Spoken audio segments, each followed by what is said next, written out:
The Bloodline story is continuing to take more unexpected twists and turns. So let's take a look at everything that developed recently for this story. The February 10th edition of SmackDown did not physically feature Roman Reigns or Solo Sikoa, but there were still a lot of pieces and individuals that pushed the story forward immensely. It all started off with a promo from Paul Heyman. Heyman is standing in the ring with both of Roman's WWE World titles, and he goes over what's been happening. He explains that the Bloodline is under attack right now from two different individuals.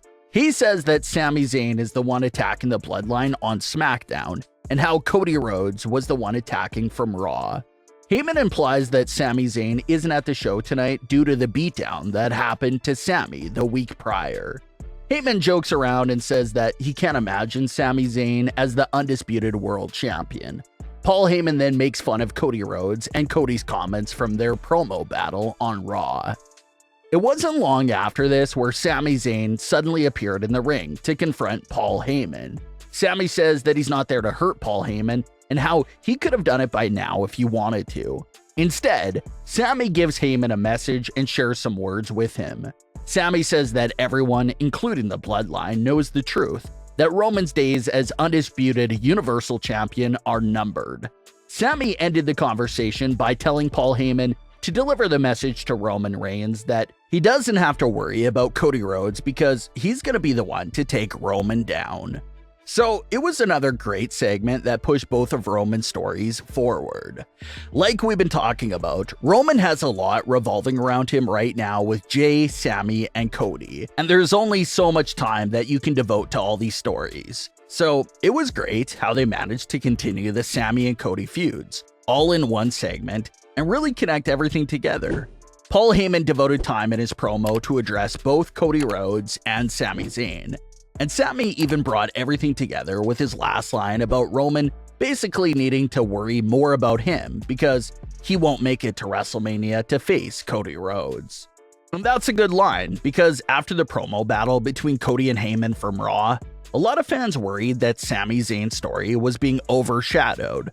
So it was nice to see Sami put himself back out there again on SmackDown. The next big issue of the night for the Bloodline was the tag team title defense. Jey Uso has been missing since the Royal Rumble, and no one has been in touch with him ever since. And they reinforced that idea throughout the night.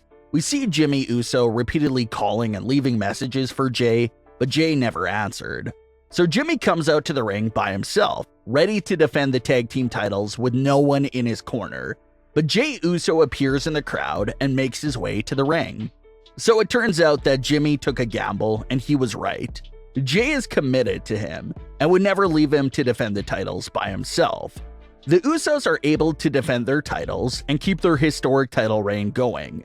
But then we get several backstage segments that continue to really push the story forward. The Usos are seen backstage and Jey reassures Jimmy that he's always going to have his back every single day and how he'll never leave him out there alone. Jimmy then changes the topic of discussion to the Bloodline. He asks Jey about the Bloodline status and if he's in or out. Jey Uso says he doesn't know yet and walks off. And over to the very right side of the screen, Paul Heyman can be seen lurking in the background and secretly hearing the entire conversation from just a few feet away. Paul Heyman steps to Jimmy Uso and plays completely dumb, as if he didn't see or hear anything. He asks Jimmy if that was his brother and if he said anything. Jimmy says that it was in fact Jey, but he lies and covers it up for Jey by saying that Jey didn't say anything. Jimmy knows that's a lie. Paul Heyman knows that's a lie. And of course the audience knows that's a lie. So Jimmy lying in the face of Paul Heyman, especially when Heyman was right there to actually see everything play out, will come back to haunt Jimmy Uso for sure. Jey then runs into Sami Zayn in the parking lot. Sami welcomes Jey back and says that he doesn't want to put Jey in a tough spot, but he brings up Roman Reigns. Sami points out how they both know Roman very well, and how Roman won't give Jey a pass for what he did at the Royal Rumble of walking out. Sami Zayn told Jey that what he did at the Royal Rumble meant the world to him. Sami says that he knows Jey has secretly been wanting to see Roman go down for a long time, and how the time was finally approaching. Sami says Roman is going down, and tells Jey that he doesn't have to go down with the ship, and how there's a way out for Jey. Sami tells Jey Uso that he acknowledges him, and they both share a fist bump. Then we get our last backstage segment of the night that really rang the alarm for the Usos. Paul Heyman comes to Jimmy Uso, and Heyman's facial expressions also tell the whole story. Heyman had a real evil expression on his face as he's approaching Jimmy from behind, but he changes to a big smile the second he starts talking to Jimmy. Heyman says that Roman Reigns is very proud of him and how he was right about Jey being very loyal to him. Heyman tells Jimmy that they have next week fully figured out, and how Roman wants Jimmy and Jey to sit back at home and watch SmackDown because he needs a television perspective of everything that's going on. Heyman walks off and leaves Jimmy with a big reveal. He says, quote, "Sometimes you see things on TV that you don't see when you're here live," end quote. Heyman slaps Jimmy Uso's arm a few times and gives him another evil look behind his back before he walks out. So what did Paul Heyman mean when he said that? Well, the answer is simple and basically shatters the fourth wall of WWE television. Sometimes there'll be backstage segments of superstars going over their secret plans or discussing a hidden agenda.